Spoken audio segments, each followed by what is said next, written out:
Check, check, 1, 2, 3, 4, 5. It works.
Okay, gonna start.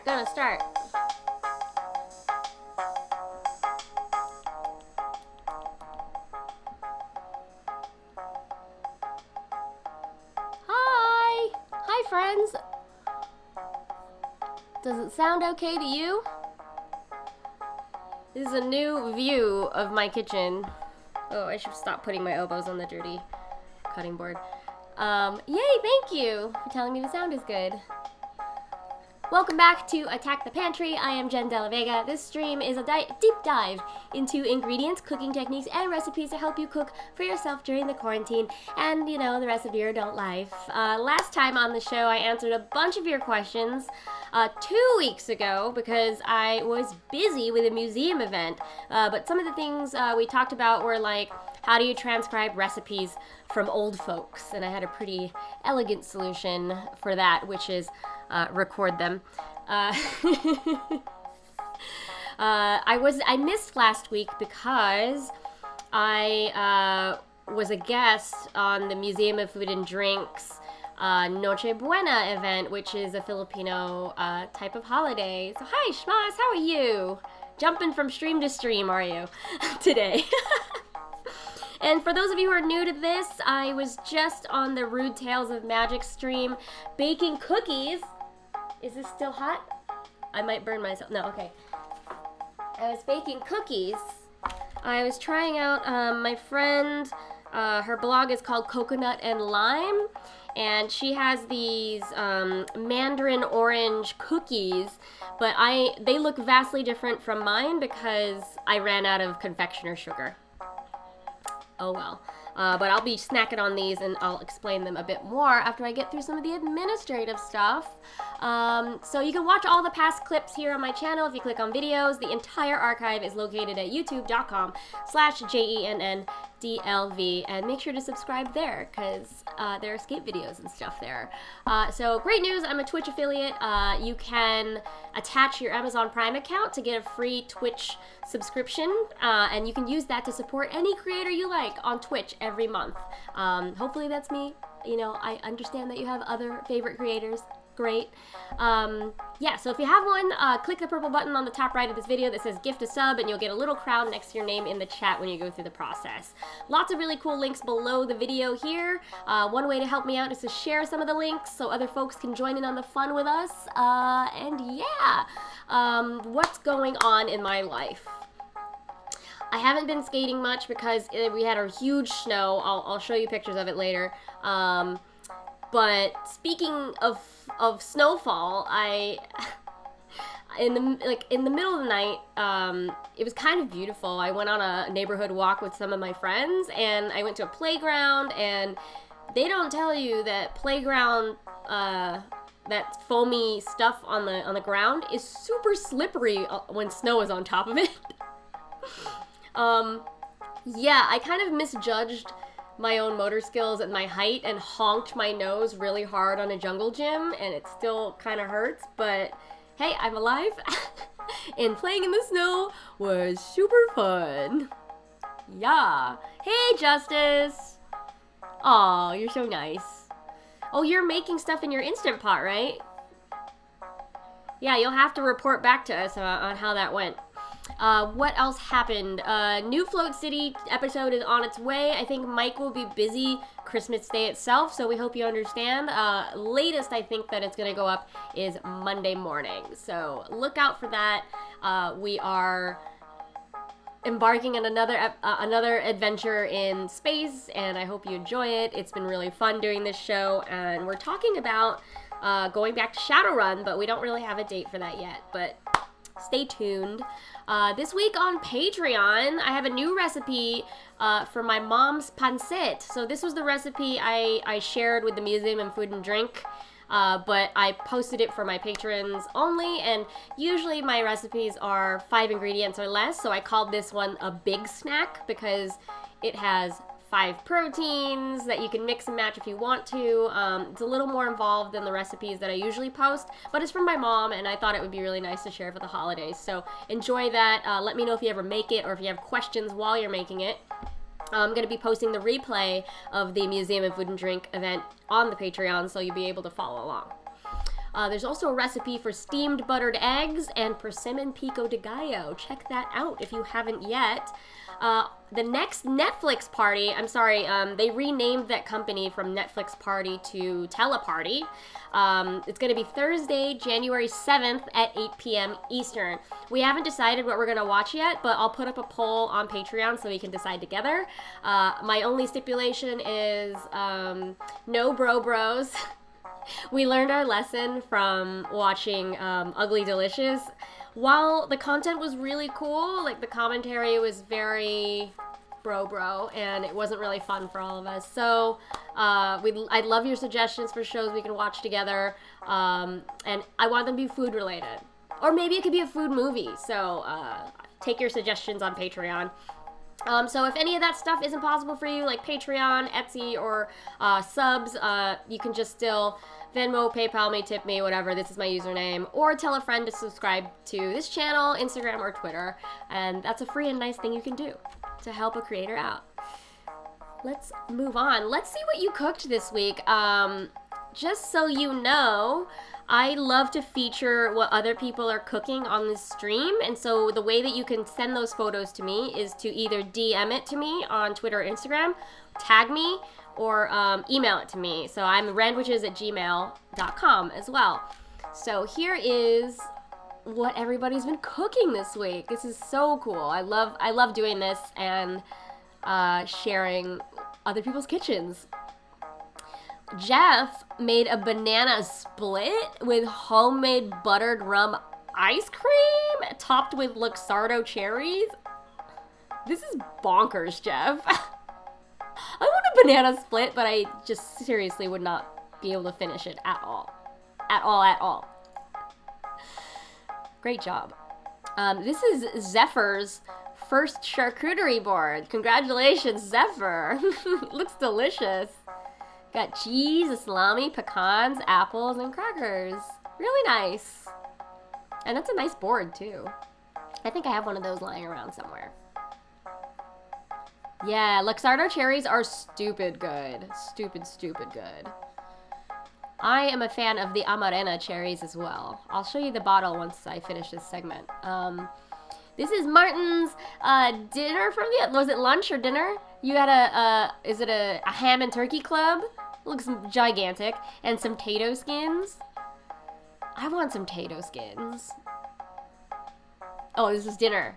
This seems like a really heavy dinner, isn't it? You fell asleep, didn't you, after you had this?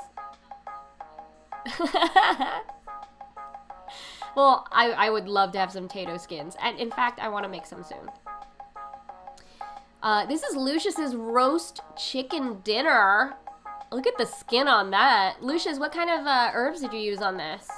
Please share with the chat. Lovely, lovely color, though, on this chicken. What else we got? My brother said that he and his partner built these houses, these cookie houses on Diabetes Lane. I think it's really fun and cheaty to only do the front half of the house and not the rest of it. And since it's two people making the house, I guess it'd be a whole house if you filled in the middle. But look at how much they cheated. It's only the front. I know.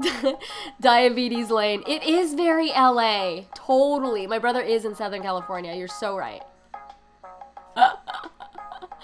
Funny, funny brother. I do like the Reese's Cup chimney cover there. Or is it a street lamp? I don't know. Those mushrooms look so good. Very good. Very good job. This is more from Lucious. This was a week ago, right? This was your mashed potatoes, some celery. I don't remember what's down here. Can you tell? Oh, salmon. It's salmon and cilantro and baby corn. BB corn. Yeah, this was a while ago. Sorry, I'm catching up on 2 weeks worth of people's photos. So I'm glad we have a lot to share this week. What else? What else? This is my high school friend Chandana. She cooked along with my pancit stream, and so this is what it looks like in the end. And she covered it in fried garlic. Covered it. My mom was very proud because my best friend from high school. This is who she is. She would always ask, is Auntie gonna make the pancit? And she was like, oh, she'll make it for you, sure. And now my friend doesn't have to ask my mom. She can just make it. Very, very cute. I know, so much cilantro left over. You only really need a tuft for pancit, but, I like to make a chimichurri when I'm done with it, or salsa, or even just an herb oil with some garlic. Oh, sorry, I already did that one. This is Kate's version. This is a vegan version of pancit. My friend Woldy Reyes had a recipe for this. And instead of doing all the meat, in his broth he puts maple syrup with soy sauce and vinegar. And it is potent, and the noodles soak it up. And then you have all these nice, fresh, crispy vegetables on top, of course, with more fried garlic. So much fried garlic. And then finally, we got more mushrooms from Lucious. These are roasted, right? Roasted maitake. These are beautiful. And some rosemary, right? I think I see some rosemary. Yeah, so that's what everybody shared with me this week. If you'd like to be featured in this section of the show, please tag me on Instagram and Twitter or DM me your photos. I'd love to get it in for next week. Awesome. Let's see what I've been doing. I've been up to a lot over the last 2 weeks. Bear with me. This is a long update. Okay, so roasted oyster mushrooms. Okay, got it. Okay, so this is what I've been up to this week. I just wrapped a really, really big fundraiser. We did this 12-hour Twitch stream for Death by Audio Arcade, which is the nonprofit arm of Wonderville. So Death by Audio Arcade is a nonprofit indie games creator and workshop. Their specialty is making fun co-op games that we then put into custom wooden arcade cabinets. And so as an art collective, they had been nomadic and displayed these artful cabinets at the Smithsonian, at MagFest, and various galleries all over the country. And our semi-permanent home / wood shop is located at a bar called Wonderville, which is having a hard time staying in business because New York State isn't sending any relief, and it just costs so much to keep a space that we aren't allowed to use right now. They're closed for business. Cuomo said that we can't have indoor dining, which is fine and COVID safe, but there are way too many restrictions for them to do any real to-go service or takeout. So we had a really big fundraiser. Our goal was $30,000 and we made $40,000, which was a relief. We saved the space for at least 6 months. We don't know how things are going to go and if there's any other relief on the way, but at least a really amazing way to end the year. I was the fundraiser producer and making sure, the cameras were on and the people were on stage and that we were saying things and that you could hear it. So it was really fun.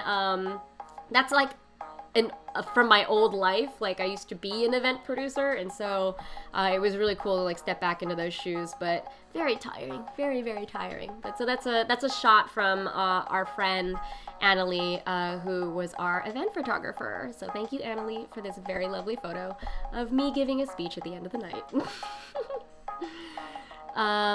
Last night I made a North African stew that I found in the New York Times. I was asking everybody online, how can I use this butternut squash that isn't basic? Like, I've roasted many butternut squash in my life. I've made purees. I've made like a straight butternut squash soup with sage and the seeds and risottos, and it just seems like I wanted to do something crazy or like something I'd never done before with a butternut squash. This is not crazy, but a flavor profile that I've never had before. So this features a spice mix called Baharat, and it's paprika, cinnamon, cardamom, allspice. What else is in there? Well, so I have soybeans, because it's the only bean I have in my house that's dried, and so I did soybeans, and butternut squash. You can see there's Calabrian chilies on top. I roasted the seeds. There's a scoop of yogurt. This was just a really warming stew. So I'll share the link later on Twitter, but highly recommend this flavor profile. You can make the spice in the recipe and use it on other things, like potatoes or eggs or just marinating.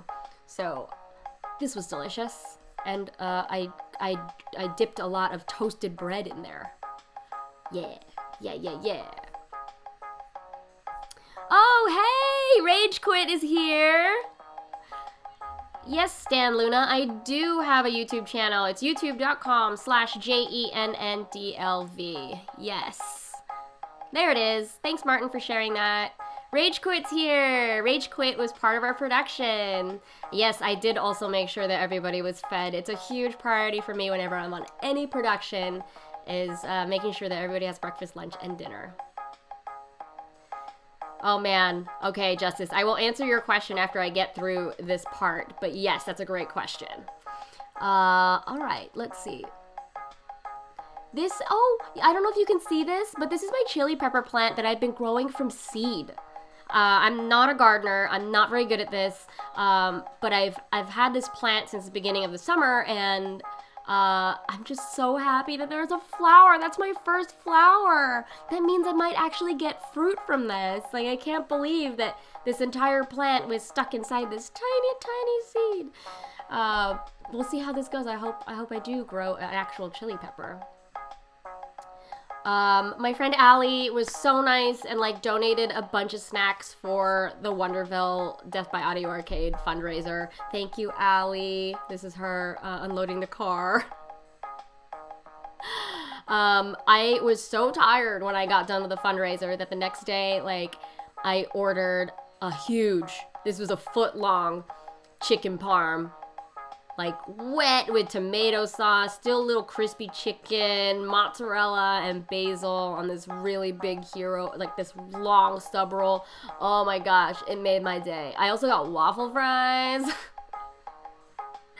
And I don't like ordering delivery, but just physically I could not move. But there's a cool thing that the sandwich shop is doing is that they're providing like groceries also, so that you can add on a bunch of stuff that you need, and I just felt a little bit more, I feel a tiny bit better about doing delivery, and of course I tipped huge.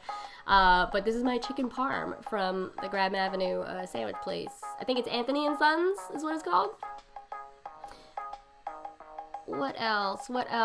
What's this? I went to a streaming event with Three Pigs Pate, and they sent me a lovely care package, and so I made a holiday board. I don't want to do like a full charcuterie board because I live alone. And I wouldn't be able to finish it all, so I made like a little minimalist charcuterie board scene for Three Pigs Pate, and I think it's really cute. A little brown, but that's why I have all that watercress on there. If you want a tutorial about how to make the little prosciutto angel, angels plural, I will happily do that another time. Nativity meats, yes, nativity meats. What else? This is from my nacho stream. I've been doing a lot of live streaming lately. It's so fun. This is from my nacho stream with Rude Tales of Magic with Carly Monardo and Allie Fisher and Shannon Odell from Fun City, my podcast. I did poached chicken that was shredded and then tossed in salsa, and then baked with blue cheese, vegan cheese, lots of scallion here, and persimmon pico de gallo, that recipe that I mentioned on my Patreon. You can find that over there or the links below this video. But that's my nachos. What's up? This is a close-up of my persimmon bun. 3 of my best friends, we did a Zoom a week ago. We tried to do British Bake Off bun edition, so everybody had to do a rolled bun. So I did a persimmon jam with cream cheese frosting bun. Yeah, it's brioche dough. Delicious. Delicious, delicious.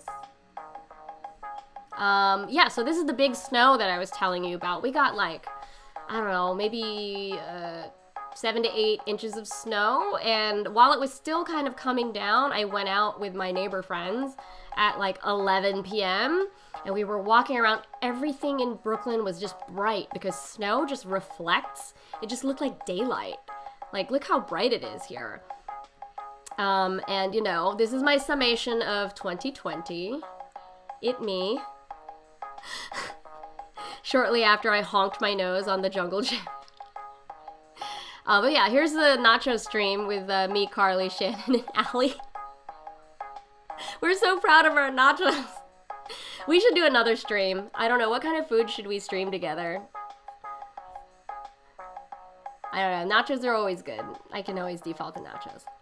What else is happening here? Oh, this is our live, Saturday Night Live style goodbye from the Death by Audio and Wonderville stream. I'm there in the middle with the microphone. It's really cool, really fun. This was from The Tank. Oh, so many streams, right? So The Tank is another organization I'm part of, and we did a whole board thank you section of the 24-hour Cyber Tank stream. 24 hours is a long time to stream, and so I was glad to try to take up 15 minutes of that time. Goodness me. So my friend Kate hosted a dumpling party where everybody made dumplings from scratch and then put them in individual baggies, and we went to the park and like traded them like drugs. It was really cute. And then later in the day, we did a Zoom where we ate them all together. It was really fun. We had a really cool idea. You should try it. Dumpling exchange was super, super fun. This is from that night. Our friend Alan sent this photo. Look at the dog. The dog just wants a dumpling. It's like, dumpling, please.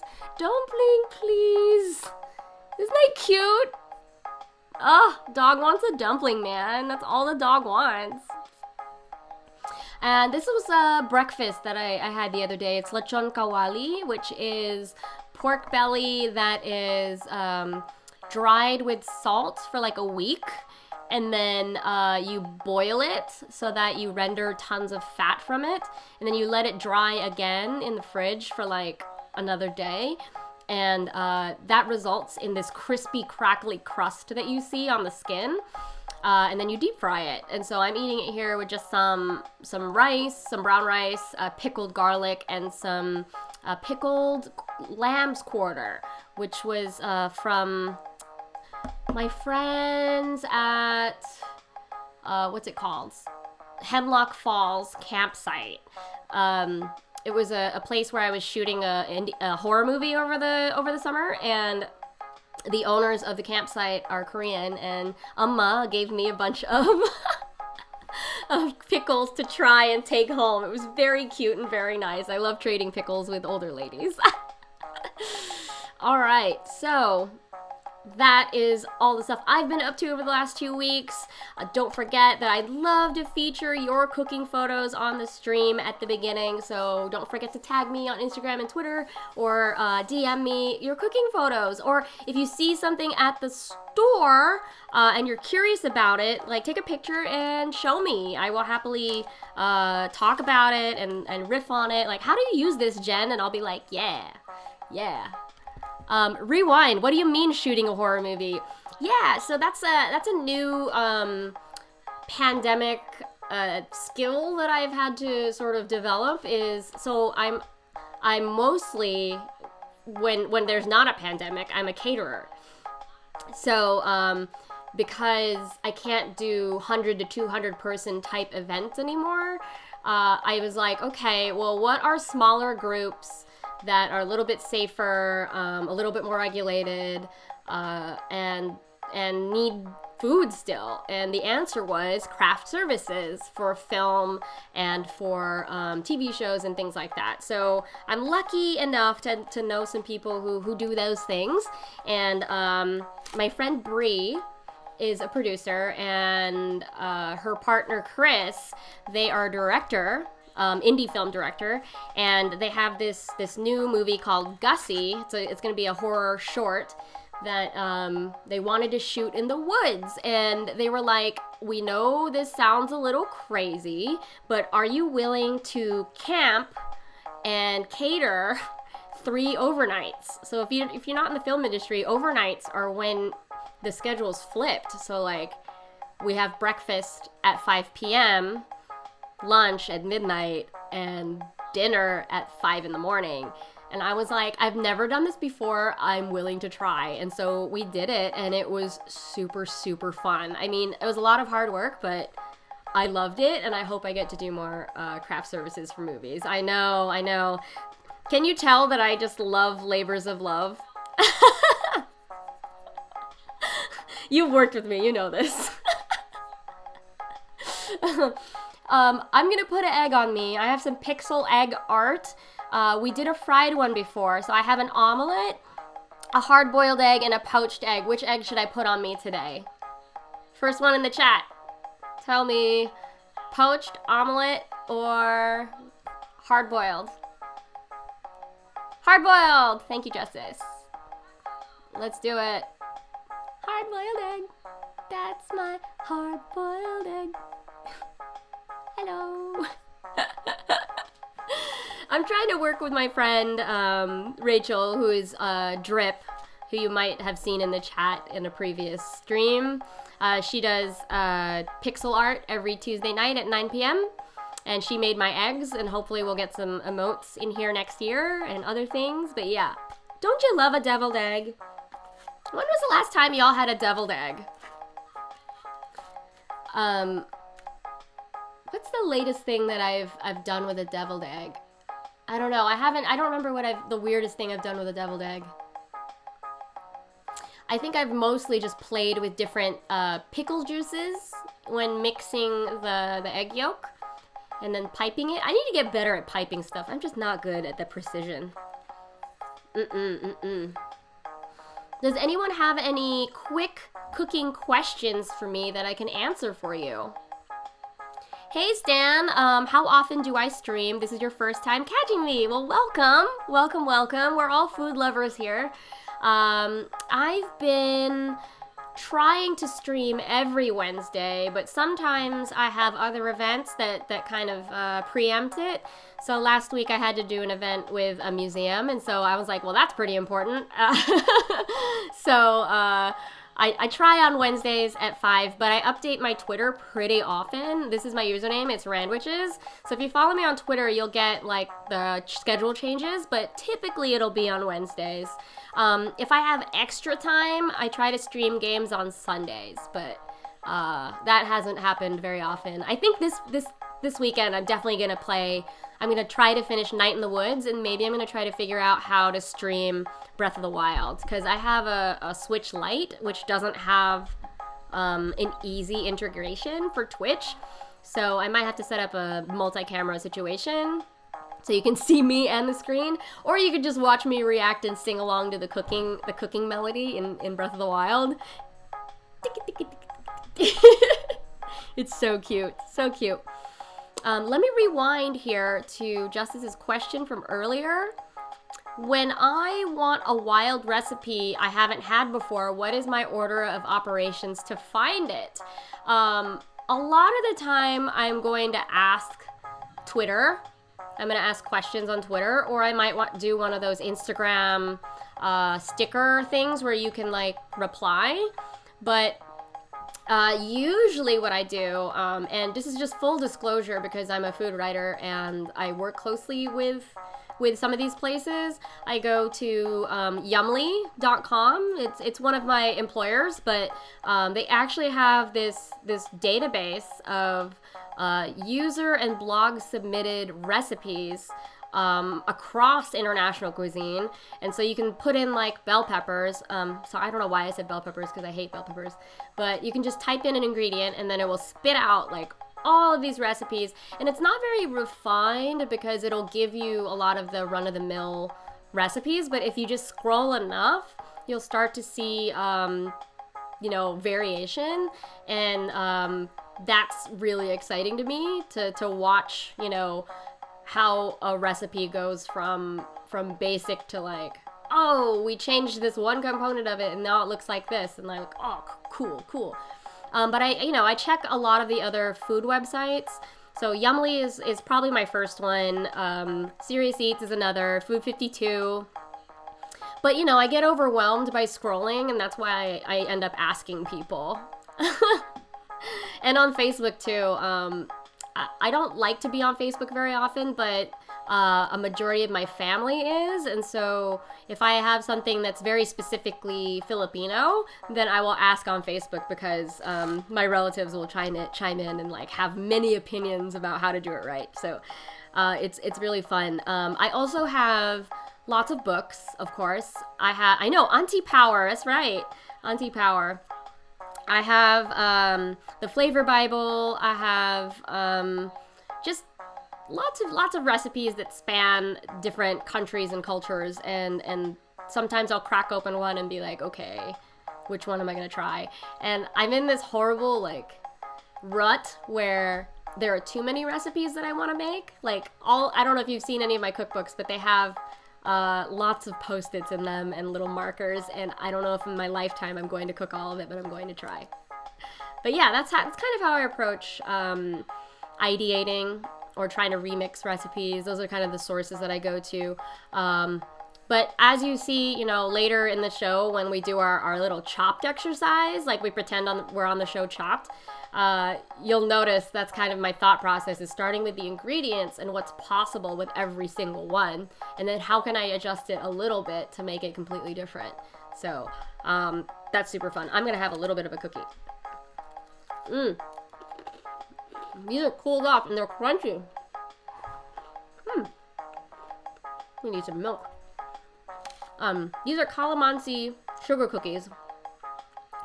I remixed a friend's recipe, and they turned out great.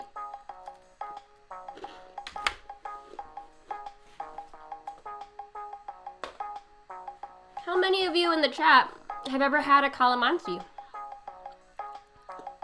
This tiny little citrus fruit.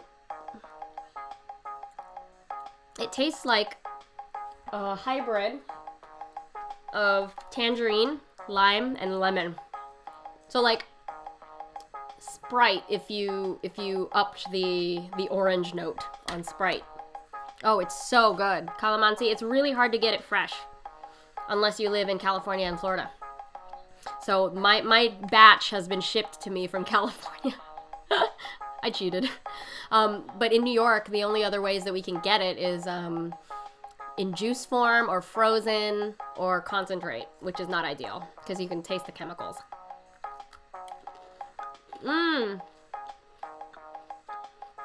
It's really hard to get them in the stores at all. You'd have to get them shipped. Ooh, your snack is Bamba peanut puffs. I don't think I've ever had that. Yeah, that's a good point. Wait, let's do snack check. Snack check, snack check. Okay, friends, what are you snacking on in the chat? And if you're not, what would you like to snack on, or what will you be eating later? Snack check, friends. I'm snacking on Calamansi sugar cookies. Or if not a snack, what are you drinking? If it's water, good for you. Would love to hear this. Soggy French fries. Why are they soggy? Are they just leftover? Soggy French fries make me sad. I'm the kind of person who goes through all the trouble of reheating everything in the oven. Last Savai roll, this ladies took the rest. Oh, April came by?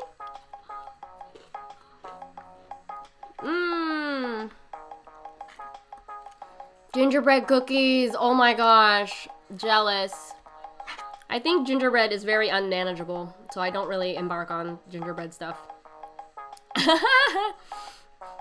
Love April. I'm actually going to be playing a game with April in January. What a funny sentence. I'm going to be playing a game with April in January.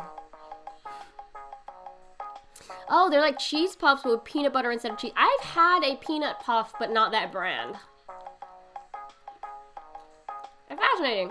I kind of like that they're not too sweet. Are the ones you have sweet?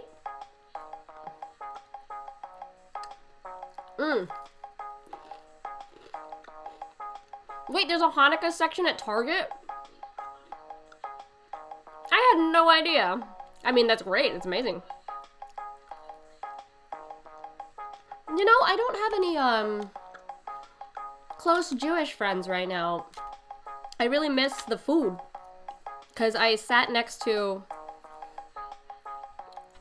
somebody who was Jewish at work when I had a job. And she would bring leftovers from her holidays, and I would just be like, you know, over the neighborhood fence, like, oh, you gonna eat all that?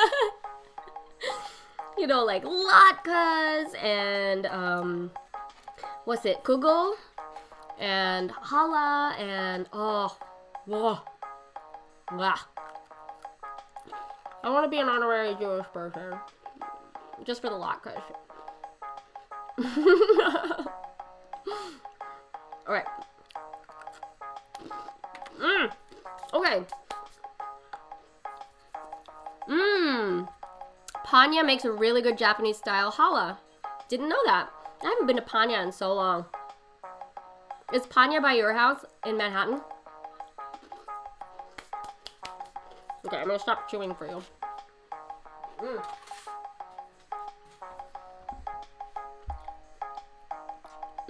Okay.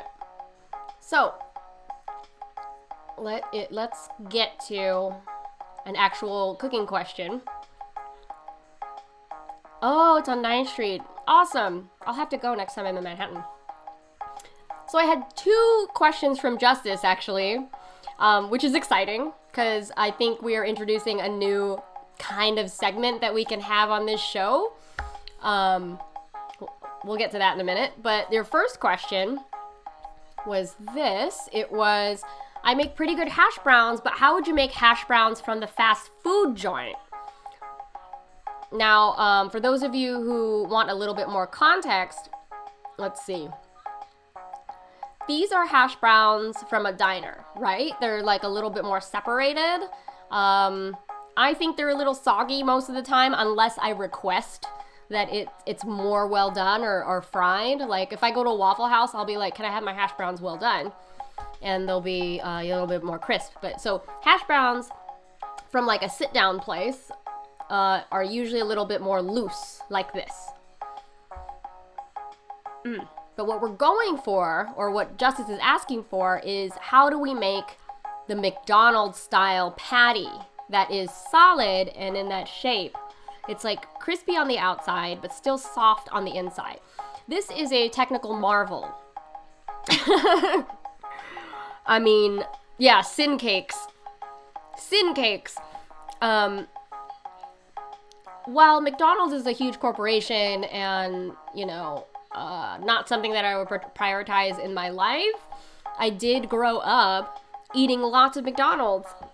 And in the Bay Area, at least in my experience, the McDonald's were huge. Like, they had enough room to have 2 kids' birthday parties. They had gigantic playgrounds. And I think I had all my birthdays up until I was 8 years old at McDonald's. And they had games. They even had like programming, like a Velcro ball. They had to throw on like a Grimace target or something. But yeah, I mean, I have to give credit to McDonald's because the simple, very simple, humble hash brown is a technical marvel. It is incredible, and I'll explain why. Oh, hi, AJ! Thanks for watching! Okay, so why is a hash brown a technical marvel? It's a mix of 2 concepts, the tater tot and the latke, which are both fried. They're, you know, shredded potato situations. I haven't put this into practice, so this is all theoretical.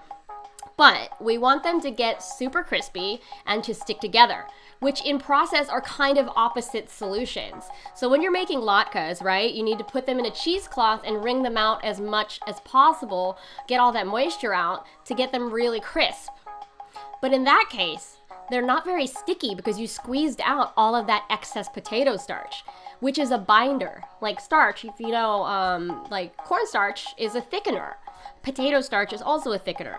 So how do we fix this kind of opposing solution? You know, trying to get them crisp but still kind of binding them again? You add another binder. So I've researched Justice, can you tell that I've like spent way too much time on this? I spent way too much time on this. Looking across maybe a sample size of like 30 recipes, the addition of a binder was either egg, cornstarch, or more potato starch. It seems really counterintuitive to rid the potato of the potato starch that you need, but we need to extract them from the cell walls to be able to get that crispness. And then to bind it, we need to reintroduce another starch. So all the recipes that I've seen for copycat McDonald's, you shred the potato, you wring it out. There's an optional step of par cooking it or frying it for like 3 minutes to get them soft and sticky. And then from there, you let it cool and you introduce either an egg, cornstarch, potato starch, or I'm really curious to see what happens if we add tapioca starch. Just from knowing like Korean barbecue wings, they use cornstarch on the outsides of that to get it super crispy. Cornstarch will be super crispy, but I wonder how tapioca starch would taste on the outside of a hash brown. So you introduce the binder, and here's another key step that McDonald's sort of built into the industrialization process, which is flash freezing. So it's really important after you've made that mix and formed the patties to freeze them individually flat on a sheet pan. Flash freezing is kind of a commercial solution for storing things in the freezer. So you take, like, for example, hash browns or dumplings that you've made, line them up on a sheet pan, not touching each other. You freeze that for 15 to 30 minutes, and they'll form that tiny layer of ice on the outsides. And so you can take them off and then put them in a Ziploc bag, and they won't stick to each other. So if you were to take the dumplings you just made and put them in a plastic bag, they're all gonna stick to each other because they're still kind of wet. But if you flash freeze, they create that little like outside frost layer, and then they won't be able to stick to each other in the freezer. So hash browns and the McDonald's French fries I've found are flash frozen so that they separate. And you notice that when you have McDonald's fries, they never stick together. It's because they've been flash frozen. But yeah, the key to McDonald's hash browns are the binder, getting all the starch out of the potato, either by parboiling or squeezing or salting or frying for a short amount of time, and then adding that binder and then flash freezing. So this is all theoretical. I haven't put it into practice yet, but that's sort of from research. I think that's kind of where it is. The fries do have a salt barrier on them after they've been fried. So the secret to McDonald's, I know too much about McDonald's. Why do I know too much about McDonald's? McDonald's actually pulverizes their salt. So you know that they don't use like a normal salt shaker. They use that metal one with the wide spout. They pulverize their salt so it's more powder-like, and you don't see the crystals. And it has more of an even distribution. Cool. Hey, Justice. Thanks for gifting everybody with a subscription. Is Diego in here? Hi, Diego. Oh, we got new emotes. Oh, sick. Thank you for doing that. That was so nice of you. Yay, everybody has a subscription. Wonderful, wonderful. So yeah, that is the theoretical way to make a McDonald's hash brown. I'm going to try it and I'll document it and show you what happened. But if you'd like to take this further, of course, there is another way to take this further. If you want a large ass hash brown, you gotta make a rosti. That's a whole pan's worth. Like it's like a large cast iron pan hash brown is a rosti. And you gotta be careful when you're making rosti because I've burned all of my rosti. You gotta make sure it's an even heat and don't burn the bottom of your rosti. But if you want a giant hash brown, go for some rosti. And same concept of the commercial hash brown applies to tater tots. Just so you know. So if you're going to fry any of these potato products that are, made of shredded potato, and they fall apart in the fryer, you need to add another binder. So that's either egg, cornstarch, or potato starch. I would try a little bit at a time and fry one as a test. And if it stays together, then your batch is good. Oh, congrats everybody getting a subscription. Thanks for doing that, Justice. And I'm happy to answer your question. This was really exciting. So this leads me to, this was a great question, but also we can take this viewer-host relationship to another level. And thanks, Justice, for this idea. I can be your food detective. So I'm going to play this video here with no audio. Sorry, I'm not going to put any audio on it. But basically, where is it? Justice shot this video. There you are. And there is a dish in Atlanta at a place called Soul Veg, is that right? Called what is it? Okay, this is a new segment we're temporarily going to call Food Detective. So Justice asked me to look at the kale bone from Soul Veg in Atlanta, Georgia. So I asked Justice to film a video of the dish and cut it open and give me a little squish test. You'll see it come up in a second. So we don't know what it is. It's only called the kale bone. And it looks like a vegan barbecue. It looks like vegan ribs. You mentioned that they do several versions of this, like in different sizes and cuts. But this is kind of like the rib, the kale bone sort of version. And so we're cutting into it now. You can see there's this lovely barbecue sauce on the outside. So what is this?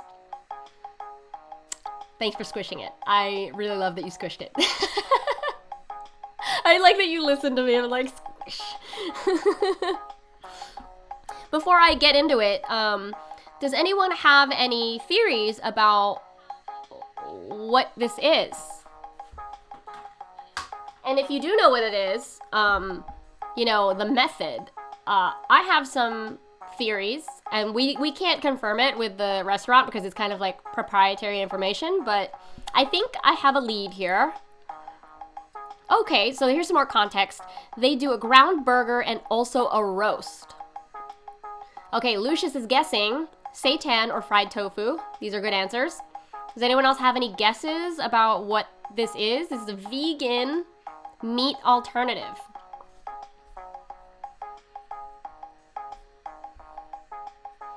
Okay, I'm gonna put up Hashbrowns temporarily. So, thank you for doing that, and if anybody wants to do food detective with me, please shoot a video of the dish and cut it open and squish it for me, because I'd like to see what it is. Okay, cool. This dish has been around since the 70s, and it's so good.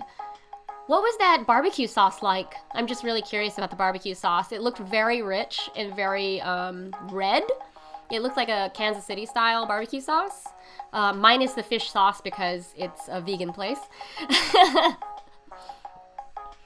But this was really fun for me to look back in my archives and see if I have anything similar. So yeah, so you were on the right track when you said it was glutinous. I also believe that it is seitan, looking at the whole structure when you squished it. So seitan is made with vital wheat gluten and water and then poached for long periods of time for it to become meat-like. So it's this very rich, dense dough that needs to be kneaded a lot. And when it's poached in the rich liquid, it triples in size. So a ball this size of my fist will grow to be about like a chicken breast, you know, like it's a quite an amazing substance. As for the skin on the outside, I think it's just simply dried in the oven a little bit before cooking because it's been poached for a long time. It's pretty squishy and moist on the inside, but to get that nice outside crust, it's probably a little oven dried or even dehydrated for a little bit. The secret to really good seitan at home is the broth. You don't just use canned broth for it. You gotta pack it with umami. That means liquid aminos, nutritional yeast, and other herbs depending on the flavor profile that you're going for. So this is a recipe, I'm gonna put it in the chat, that I've used as a base. Here. And the recipe is interesting because it splits into 3 different variations. So depending on what kind of like meat flavor you're going for, there's a pork profile, a beef profile, and a chicken flavor profile that you can sort of veer off in different directions. So let me show you. I couldn't really tell just from looking at your piece of seitan, but I think this mixture or proprietary recipe has another flour mixed into it.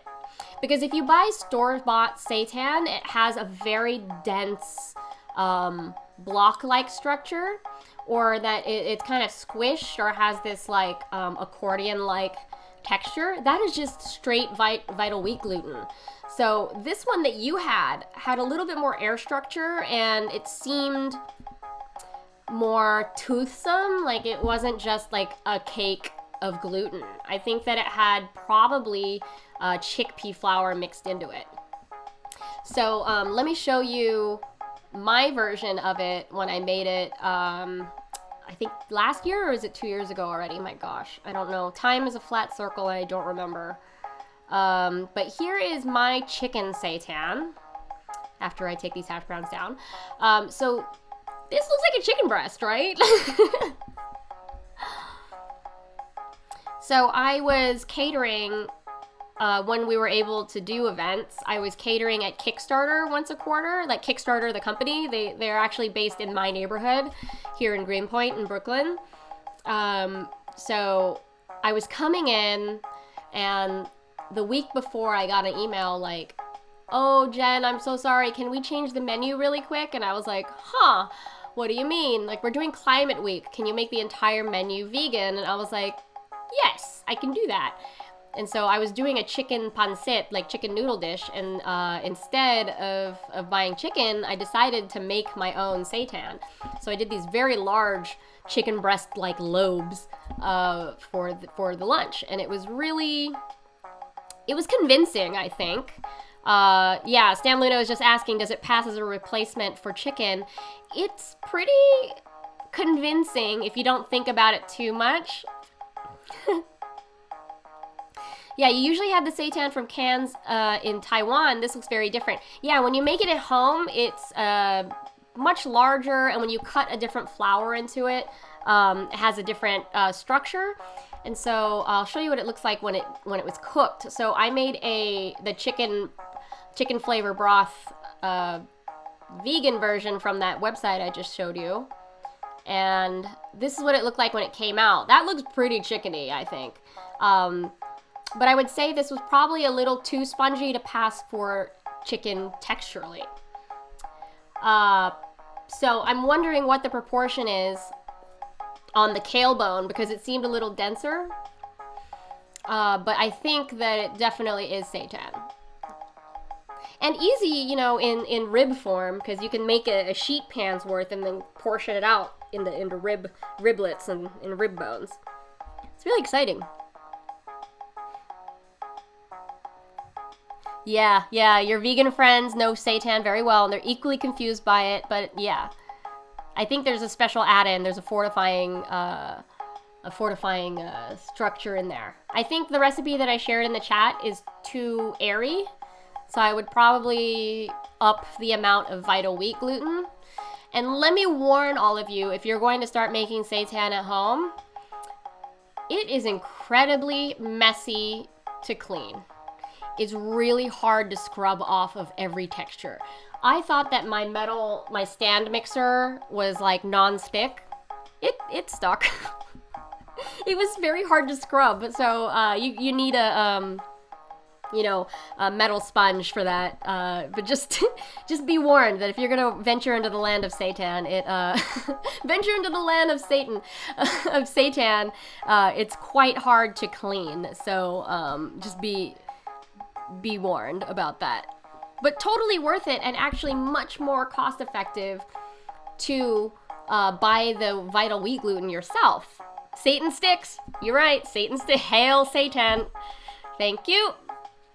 There is a bakery in Bushwick called Hail Seitan. We should all welcome Seitan in our lives.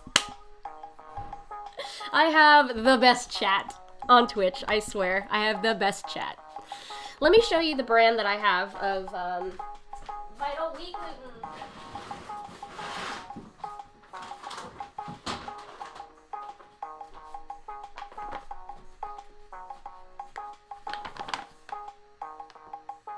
Where does it actually say that it's vital wheat gluten? Oh, here, it's on the back. But this is Hoosier Hill Farm. I buy bulk because I make a lot of food for people. Yeah. This is the brand I have. But I think they only do bulk. So if you want smaller amounts, I think Bob's Red Mill might be better. Okay. That was really fun to do Food Detective. So if you want to create a segment with me and ask Food Detective what something is, like make a video, squish it, cut it, tell me your theories, and I will happily investigate and try to make something myself. So I have some homework. Like I want to make some hash browns. I want to make some seitan. Oh, bye, Chris. See you later. Thanks for stopping by. All right, so those were the questions y'all had. Does anyone have any smaller questions, like cooking questions, holiday stuff? What are y'all making for the holidays? Please tell me. I'm going to be making lumpia, which is the Filipino egg rolls. I'm going to do a vegan version with like a cabbage stir fry with carrot, onion, and garlic. And then I'm going to make pancit with mushroom and chicken this time, and not, 5 proteins like my mom does. Yeah, what else are y'all having for the holidays? Okay, we got some questions here. What's in a McRib? You're going to be so shocked, but the McRib is actually rib meat. Like, I thought that McRib was going to be, machine-separated beef. But the reason why McRib is limited is because it's actual rib meat, which is really hard to remove from the bones, first of all, and it's a lot of work. So that's why McRib is seasonal, because it's actual rib meat. So they take it off the bone, they shred it up, and then they mold it into that rib shape, which is hilarious. They could just serve it like a pulled pork, but again, McDonald's is a huge fan of flash freezing things. So that it's easier to send out across the country and, whatever. Yeah, you heard McRibs are offered when when pork meat prices drop. I think that's right. That's also accurate. Hello, DJ. How are you? But yeah, McRibs are weird, but actually made of rib meat, which is fascinating. Because that is pretty much one of the only real things that McDonald's does. I know, it's shocking because everything else they do is full of chemicals, full of industrial process. But yeah, the real secret of McRib is that is actual rib meat. It's legit. That's why it's so good. But it's kind of mean, that they know that the demand is so high that they can't do it full time. It's just too much work to make it. Just a common, business understanding. It's just weird. Shmas asked, do I make my own wrappers for lumpia? Let me tell you, I tried. It was such a fail. I was able to make one little one. Because the crepe wrappers that you make for them, it requires like a nice non-stick pan, and I just, I could not get it right. I'm gonna have to keep trying, but yeah, I couldn't get the lumpia wrapper right. I have made a fresh lumpia wrapper before, which is basic crepes. So if you can make a crepe, you can do fresh version of lumpia, which is not fried. So it's just a crepe on the outside with your favorite stir fry on the inside, and then you smother it in garlic gravy. It's so good. Okay, Justice is cooking Indian for your mother for the first time. Good luck. That's so exciting. Do you have that, like, quintessential Indian cupboard? Like, all the spices? You have your garam masala, you got your asafoetida, you got your tomato, you got your, I'm excited to hear what you cook up for your mom. You're gonna have to share when you're done. Let's see. OC. Yes, that is the secret to McRibs. Isn't that crazy? Oh, Lucious, you have some mung bean noodles, so you might make another kind of pancit for Christmas. Oh my gosh, that sounds amazing. I'm so glad you enjoy the format that is pancit. So if you're not familiar with pancit, everybody, it's a Filipino noodle dish. The basic understanding is that you make a stir fry, set it aside, soak some rice noodles so that they're pliable, drain it, and then cook a very potent broth that will soak up into the noodles. And then you kind of have to do the math where, it's 2 cups of liquid to 8 ounces of rice noodle, and that will absorb just right, and there's no sauce left over. And then you mix in your stir fry, and it will be beautiful and gorgeous. So yeah, that is how you make a pancit, and it's highly, highly flexible. I have a base recipe, or my mother's recipe, on my Patreon, so you can check it out there. Yes, fresh Lumpia wrappers are the truth. Yes. Shouts to the pilas. Yes, yes, yes. Totally, totally, totally. McRib is okja. I refuse to believe. No okja. That makes me so sad. That movie was like ridiculous. Yeah, I love Lumpia so much as well. I was gonna try to make Lumpia Shanghai, which is our pork version, but my friend that's hosting Christmas is not eating pork, so I'll have to make that for myself another time. Oh, you're growing the spice. Okay, get it. Amazing. Well, friends, we've gotten to that segment of the show where we pretend we're on the show Chopped. So if you're new to this stream, we're pretending that we're on that Food Network show Chopped. Like, we're going to open a basket and try to cook with the 4 ingredients that are inside the basket. So in the chat, please suggest an ingredient for us to play with. What are our 4 ingredients? I'll take the first 4 ingredients that we mention in the chat, and then together we can talk through, I'll talk through all of the ingredients, and then you can shout out your ideas on how you would combine 1 or 2 ingredients, 1, 2, or 3, or even all 4. There's no pressure, it's just a mental exercise. Pretend that we have all the time in the world and a basic, Food Network pantry of things that we can cook with. But we really want to feature the 4 ingredients. So what 4 ingredients are going to be inside my imaginary basket?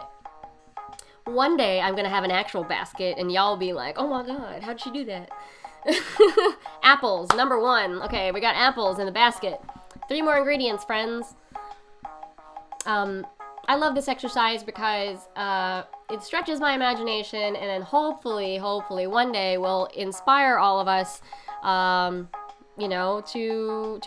play with our food and expand possibilities. Okay, we've got 3 ingredients. We can have 1 more. We have apples, mayonnaise, kimchi. Ooh, mayonnaise is a curveball. Mayo. Apples, mayonnaise, and kimchi so far. We need 1 more ingredient. I love this. I'm gonna drink some water while I wait for 1 more ingredient, friends. Walnuts. All right. Okay. Let's go with walnuts in general. With your first idea, which is a spicy kimchi Waldorf salad. I kind of love that. I think that's great. So let's figure out what can we mash up. Apples, mayonnaise, kimchi, and walnuts. There's no pressure. You can use some of the ingredients or you can use all of them, but I just love to hear your ideas on how you would approach this. Lenny, who is a regular here in the chat, I don't know if Lenny's here today. Lenny always tries to answer this question with, how can I make a sandwich out of it? Another question you might ask yourself is, how can I make a soup out of these ingredients? If you take a dish as a template, see how you can try to fit these parts into it. And that's a really fun exercise, like a creative exercise for like trying to figure out different ways to eat food. Ooh, okay, Shmas coming in hot with the apple kimchi jeon with walnut. So that means a big kimchi pancake is what you're saying, right? Woo, you know your Korean food. Okay, walnut aioli. That sounds fun. That sounds fun. Another way that we can think of, like, is there a way we can make a drink? Is there a way we can make a dessert? Is there a way we can make a breakfast, a lunch, or a dinner? So try to start thinking like, how would I replace things in other dishes with what we have here? So we have apples, mayonnaise, kimchi, and walnuts. So I'll go through the individual items, and then hopefully by then we'll have some ideas, right? Feel free, shout out in the chat like your ideas right away. So apples are incredibly versatile. They can be eaten raw, skin on, skin off. They can be grated. You can have them in latkes. You can have them, in applesauce. You can bake them, you can roast them, you can cover them in caramel, you can put them in pie. They marry really well with citrus or butter. They pair well with vanilla. Apples can go savory as well. I've seen them in a lot of Thanksgiving stuffings, or in the mouth of a pig during a roast. So there are a lot of possibilities with apple. Like, remember that you can use the whole fruit, or you can grate it or cut it any which way you want. With mayonnaise, it is an emulsification of oil. Of vinegar in an oil bound with egg. So mayonnaise is sandwich spread, but it's also something that you could put on the outside of a grilled cheese. It actually fries up really well as if it were butter. How interesting is that? It's a base sauce. We can mix many things into it. It's pretty... I wouldn't say it's flavorless, but I would say that you can add many things to it. It's a vehicle. Let's see. Kimchi is fermented cabbage, or we didn't specify which kimchi we were talking about. So if you have another kimchi in mind, please use it in your mental exercise. So if it's kimchi daikon radish, go for it. Kimchi, carrot, whatever. But generally, kimchi is fermented cabbage with chili and shrimp pounded in there in the mix. What else? Walnuts. I actually don't know a lot about walnuts themselves, but you can buy them raw, you can roast them, you can grind them up, you can use them in a pesto. They can be honeyed, like you can put them in a jar of honey, and it's a great condiment for cheese. But I haven't really experimented with like walnut flour or walnut paste, so I don't exactly know how it behaves. Okay, so here, people have ideas already. Oh my gosh. Okay, so let's see. We already have a Waldorf salad. We have an apple kimchi jeon with walnut aioli. Thank you for that. A mayonnaise and apples dessert. I've definitely seen a lot of like 70s era salads with mayonnaise, and so that's not wrong. I would probably add more things to it to pump up the texture there. So like more dried fruit, like dried cherries, or like add the walnuts. Can we make apple French fries? I have never tried, but I think just from experience of trying to cook apples, they mush up really easily. So there'd have to be some kind of fortifying element there, like mixing it with polenta or potato to make it more structural, like, to stand up in the fryer, because I think it would just mush if we just use straight apple. But apple French fries, a great start, and we could have kimchi mayo, right? That sounds really good. Kimchi potato salad, but with apples instead. Yeah, okay, I like that. That sounds good. This is a good direction. Kimchi potato salad. Yas. Apple salad. Kimchi apple salad, yeah. You can make a mayo cake with apples and walnuts, but kimchi would be a tough sell in dessert. It's true. Kimchi is a tough sell. You like a Granny Smith and cheese sandwich and mayo instead, walnut bread. Oh, walnut bread. Yo. Balthazar Bakery in Manhattan has an incredible walnut bread. It actually looks a little purple when you slice into it too. Granny Smith and cheese sandwich with mayo, walnut bread, and kimchi. That sounds so good. Oh, also sounds good in a chicken salad sandwich as well. Good idea. Fried shrimp with walnuts and mayo with kimchi as a garnish. Oh, yes, like at the Chinese restaurant. My mom would order that. Oh, deep fried apple slices. Sounds good. Gotta be careful when you're deep frying apple. They are wet. So you have to dry it or dredge it in a little bit of flour or starch to make a barrier, or like a corn dog batter-ish kind of stuff. Ooh, chicken salad sandwich on walnut bread. That sounds delicious. Y'all have some good ideas. These are great ideas. I really love riffing on this because, one day or another I'm gonna make something from these conversations. These are great. I love it. Ooh, Ooh, yes, apple chips with mayo kimchi dip. Hell yeah. Hell yeah. Ah, that's a good snack. That sounds like a great snack. Have I ever had water kimchi? That would be great with apple in it. I don't know what a water kimchi is. What is that? I don't think I've heard that term before. Water kimchi. Fascinating. I'm learning stuff every day. Right? I would eat it too. That sounds so good. Like if it was in a little handy snack pack or something like that, or like Lunchables, apple chips with mayo kimchi dip. That just sounds so good. Kimchi, instead of being a thick pepper paste, is more of a broth. Oh, cool. I had to look that up. That sounds cool. Kind of like pickle juice. Oh yeah, because it's fermented, right? Good call. I like that. Oh, my friend Peter has definitely shown me a cold dish like that before. How do you know about this? That's dope. I never heard of that. That's so cool. All right, friends. Is there anyone else we haven't heard from in the chat? How would you mash up apples, mayo, walnuts, and what was the last thing? Kimchi. Oh, you lived in Korea for a year. That makes sense. That explains. Okay.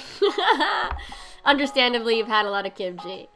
I was supposed to be in Korea this fall. We were gonna go to Busan for a gaming festival, but you know, couldn't make it work. Hopefully another time. But I have a lot of really close friends from home who are from Korea, so I've had a little bit of it in high school and growing up. But I didn't have that. I want that. I want that cold dish. Yeah, I hope I can go too. That'd be so nice. Alright, does anyone else have any more ideas how you would mash up apple, mayo, kimchi, and walnuts? These are all great ideas. Like a grilled cheese with kimchi and apple, mayo on the outside, right? We could pickle the apples. Ooh, we could do a barbecue seasoning on the walnuts, roast them, pickle some apples. It'd be like a little plowman's plate, but with like a big block of cheddar as a snack. Your best friend wants to take you on a whiskey tour of Korea and Japan, but you don't know if your liver can handle it. Same. At least in California, they have a regulation on how much of a taste you can have. You know, like they do like 1/8 of an ounce, which is like barely a sip. So you don't get wasted when you go through a whole tasting panel. But yeah. I did a tasting at Town, which is upstate here in New York, a whiskey, and they had these tiny little vials, like a no-contact tasting. It was really fun. Yeah, it's like 2 ounces for a whole tasting flight. Yeah. It's like not even a shot for the full flight, for like 6 of them. But that's if you only go to one place. If you go to like multiple and have, you know, a shot at each, basically. Oh, I did have some fancy whiskey on D&D night. What is my go-to? No, it's okay, Justice. You're asking questions, and I like answering questions. The one that I had on D&D night, I believe, was Town Rye. But my go-to that I usually have in my bar is Stillhouse.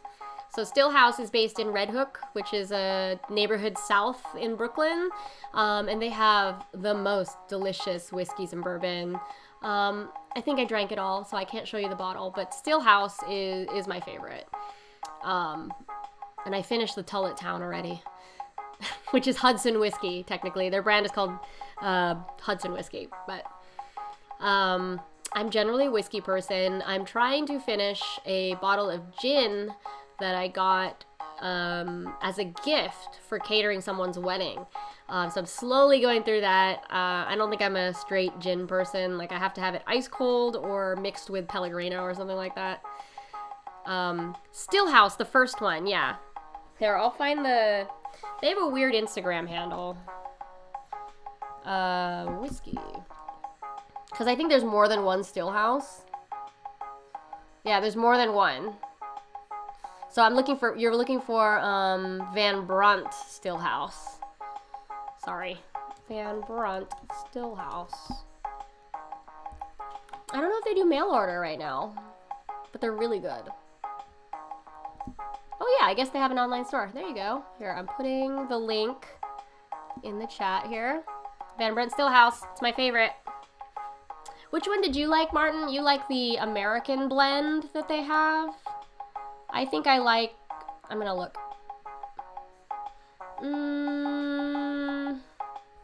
What are the flavors? Spirits. Ooh, they have a new one. Bottled in Bond bourbon. They have a smoked bourbon. Okay, yeah. There's the American whiskey that's really good. And then... Oh, they've run out. What's the one that I like? I don't remember what it's called. I think I like a malty one. Anyway, that's the whiskey that I like to drink. Does anyone else have any final questions or mashups of the ingredients that we talked about? The apple, the mayo, the kimchi, and the walnut. These are all excellent ideas. Y'all did a great job. Great job. And this is the whole reason why I do this, is because it's like fun, and maybe it'll get stuck in your head and you'll make one of these things one day. And we learned about water kimchi. So dope. Alright, friends. If you don't have any more questions, you can still hit me up on Twitter. That's my username, Randwiches. Or on Instagram, same username. It's unfortunate that, my Twitch name is not consistent with all of that, but whatever, you still found me. Thanks for hanging out, friends. If you have cooking questions or cooking photos through the week, please send them on through. I'll happily feature you. If you have a question, please ask so I can prepare ahead. And if you want me to do food detective on a piece of food, let me know. Shoot the video of it, squish it, cut it, give me your theories, and I will try to figure it out for you. That was really fun. So, happy holidays, everybody. I'll see you next week, and happy eating tonight. Stay warm, okay? Bye!